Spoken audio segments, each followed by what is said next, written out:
Zalaegerszegi workshopunk után, amikor az ütemterveket kidolgoztuk, nem gondoltuk volna, hogy ilyen sok munkánk és energiánk fog elveszni ebben a munkában.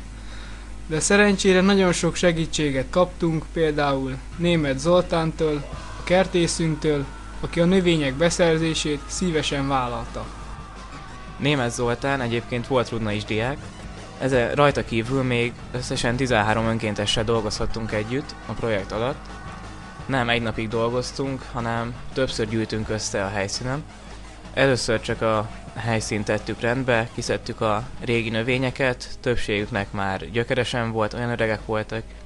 Körülbelül 60-70 növényt sikerült elültetnünk, amivel a jövőben is sok munkánk lesz, például tavasszal a metszések. Reméljük akkor is újra összejön ez a társaság.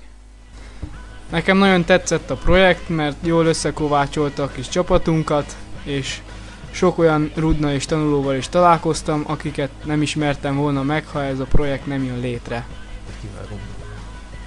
Most jó lett? Így jó lesz? Megfelelő? Tökéletes?